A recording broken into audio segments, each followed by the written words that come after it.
Does anybody else feel like each year the amount of new gear that gets released is significantly more than the year before? Don't get me wrong, I like the gear, but it can be hard to sort through all of the options and find the tools that you're actually going to use. So in today's video, I want to share some of the instruments, plugins, and studio gear that have gotten a ton of use in my studio recently. Hopefully something in here will inspire your music the way these tools have inspired mine. Let's kick things off with Arturia's Astro Lab.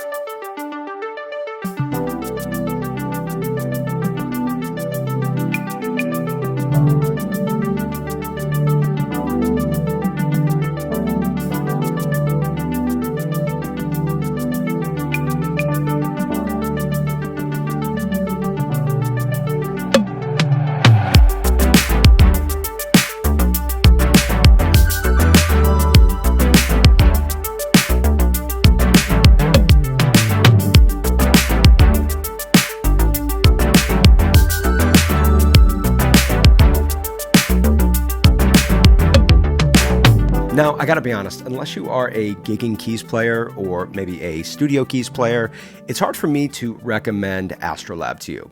Not because it's not awesome. This is a very nice premium keyboard with a quality design and build, and with that comes a premium price tag that I guess just probably makes the most sense for a working keys player. And for a lot of people, a MIDI keyboard and a copy of Analog Lab is going to do a lot of the things that Astro Lab does. It's going to more than cover your key sound, and it's going to come in at a way more affordable price. That said, Astro Lab is obviously in this video because it is a keyboard that I have really fallen in love with. It's basically Analog Lab in a physical form factor, and for me, it has just been an inspiration machine. The ease of scrolling through presets and auditioning different patches is really smooth. I thought that the 4 macro controls were going to feel a bit limiting, but it really hasn't been an issue for me at all. All of the controls and effects just feel really simplified, but in a streamlined way. And for me, it has helped me dial in sounds and find different patches that I want to use really quickly.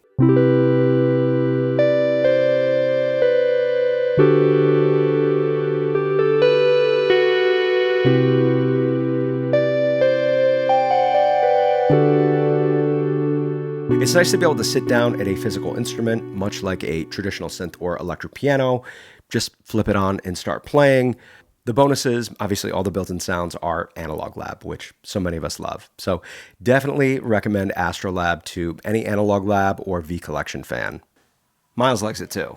Chroma Console is definitely my favorite new toy in recent memory. It is just so much fun to use, and I honestly have yet to meet somebody who doesn't absolutely love this pedal. Literally every single one of these effects in each of these modules sound awesome, and it's one of those pedals where I feel like the designers really thought of everything. Beyond being a great pedal to run guitar, bass, synth into, this is such a great sound design and mixing tool that can make pretty much anything sound more interesting.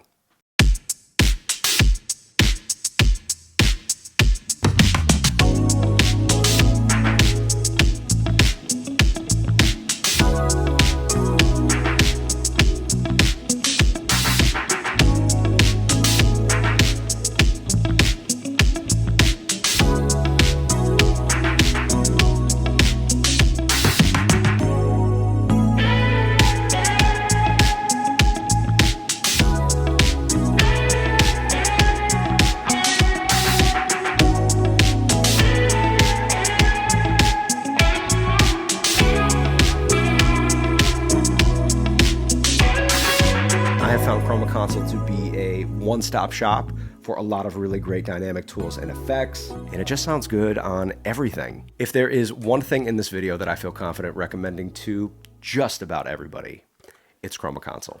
Let's move on to plugins and software. Now, the first piece of software I want to tell you about is Mixed Key 11. Mixed Key 11 is the latest version of the super popular key detection software that's used by top DJs and producers. It was designed to help DJs and producers quickly identify the key, BPM, and energy level of their tracks and samples to enable seamless harmonic mixing and creative mashups. And a special thank you to my friends at Mixed Key for sponsoring this portion of today's video. When you drag a track into Mixed Key 11, it quickly generates the key, tempo, and energy level for you. Mixed Key 11 will also generate cue points, which will help you jump around to different sections of the song. And if you're a DJ, Mixed Key also integrates with your favorite DJ software.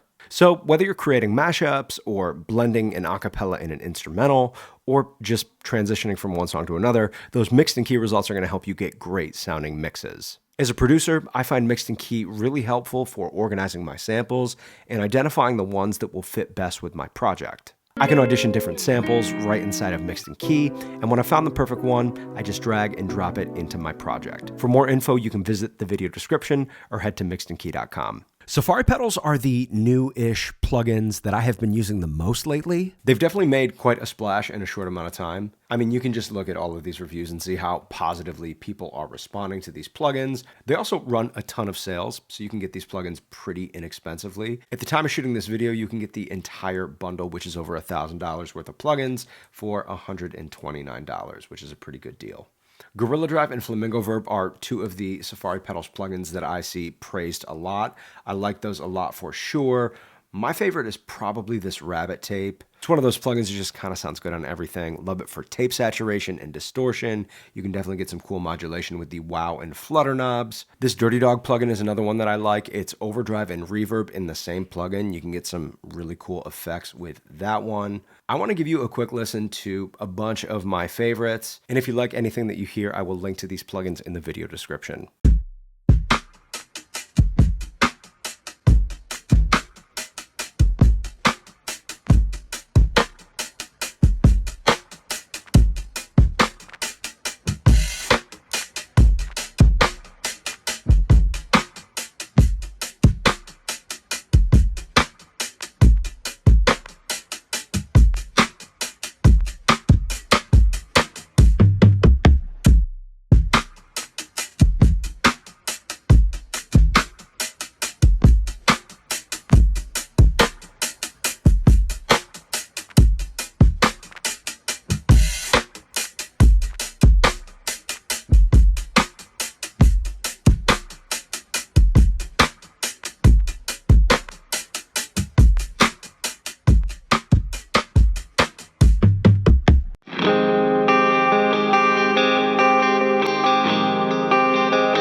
Over the last year or so, I have really been expanding my mic locker. I tried out and used a bunch of different microphones, so I want to tell you about a few of my favorites. First up is the Sony C-80.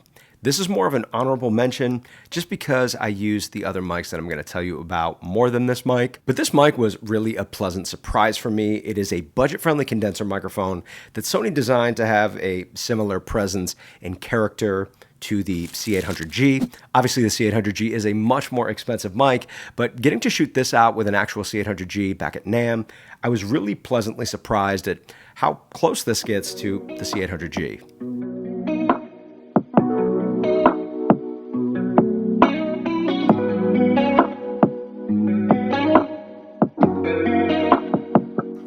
Don't try to understand it, I couldn't have planned it. They gonna wanna take advantage, I'm taking damage. We gon' be making off like bandits. Shit hit the fan, it's about the time I leave the planet. It never landed, don't even try to understand it. I couldn't have planned it, they gonna wanna take advantage. I'm taking damage, we gon' be making off like bandits. Shit hit the fan, it's about the time I leave the planet. It never landed, don't even try to understand it. This is the Atlantis, also known as the FC387 microphone from Lauten Audio. Large diaphragm, FET condenser, probably the microphone that I have used the most over the last year.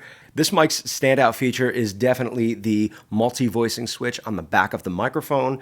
You have 3 different settings, one for forward, one for neutral, and one for gentle. Each of those 3 voices has its own unique sound and character, making this mic a great option for a wide variety of voices and instruments. It's definitely why this mic is always set up in my studio, so take a quick listen. No other man is fulfilling what you've been needing. You know that I can follow you wherever you lead me. Because you deserve better than what you've been receiving. And my open arms are ready to give your body healing. Just so you know the feeling. Oh, let me be your only lover. Oh, let me be your only lover. The LA120 is Lauten Audio's small diaphragm condenser. They come as a matched pair. And this was a microphone that was a pleasant surprise, not because I didn't think it was going to be good, but just the sound quality that you're getting for the price really impressed me. These mics are touted for their warmth and clarity. People really like them as room mics and drum overheads. My personal favorite is to use these on acoustic guitar.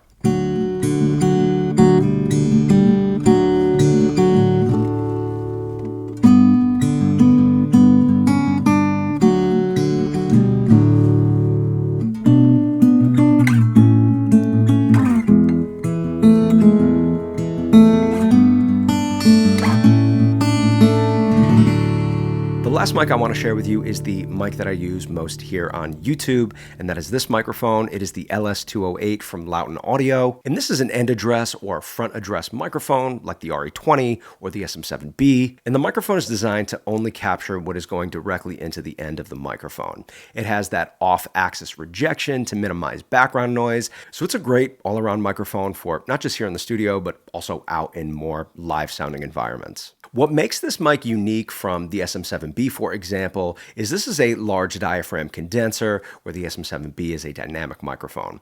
So with the LS208, you're getting that extra detail and clarity that you get from a large diaphragm condenser, but still all of the benefits of an end address microphone. Sweet, got that watermelon sugar, tight with the grip like you about to pull the trigger. Shot me like Cupid, I can't lie, you got me feeling emotion running me dry. Girl, you look so fine in that white dress, shine like a wine glass, bougie and you're timeless. Got me saying God bless me, you got me feeling emotion and it's running deep. I'm begging you please, 'cause ooh, that's my kind of chick, sweet like a chocolate. The Fender Player 2 Stratocaster. Sort of an honorable mention because as awesome as this guitar is, it hasn't quite replaced my other 2 Strats, which shouldn't be a surprise. This is like an $800 guitar, and my Pro 2 and American Vintage 2 Strats are much more expensive. But I still really love this guitar. Definitely my favorite new guitar that came out in 2024. And it's definitely the entry-level-ish Strat that I like to recommend the most. Beyond just picking it up and playing it, what really sold me on this guitar was comparing it to my more expensive Stratocasters.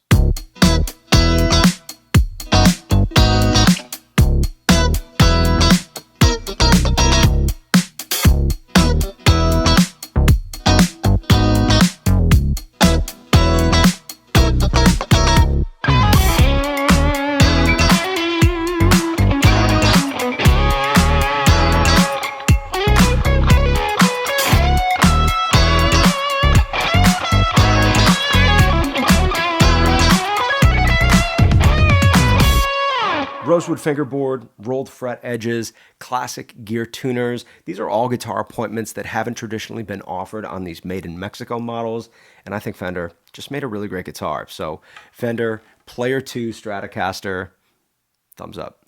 For the last year, I have only been using these Sony headphones, specifically the MDR MV1s. Sony sent me these to check out and make a video on, and of course I wasn't obligated to use them beyond that project, but I'm so glad they sent these to me because I've used them every day since. These are probably my favorite pair of headphones that I've ever used. My mixes translate so well when I'm using these headphones. These are open back reference monitor headphones with a super wide frequency response, 5 Hz all the way up to 80 kilohertz. Even with the open back design, they have a great low end presence, and that open back design gives you a super wide and natural soundstage. These headphones also allow you to mix in spatial audio and Dolby Atmos, which is really cool, and for the price, I think these are a steal. Now, towards the end of last year, Sony put out the MDR M1s. These were designed to expand on the legendary 7506s. They have a much wider frequency response, 5 Hz to 80 kilohertz. Like the 7506s, these are a great all-around headphone for their detail and clarity, great for tracking, monitoring, mixing, even just casual listening.